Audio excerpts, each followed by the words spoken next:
ত্রয়োদশ জাতীয় সংসদ নির্বাচনের আগে বাংলাদেশের রাজনীতিতে ঘটে গেল এক অবিশ্বাস্য ঘটনা।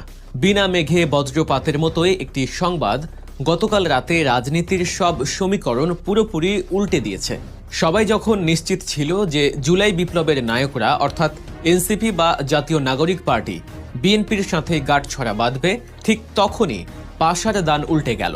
বিএনপি নয়, বরং তরুণদের এই বিপ্লবী দলটির সাথে চূড়ান্ত সমঝোতা হতে যাচ্ছে বাংলাদেশ জামায়াতে ইসলামীর।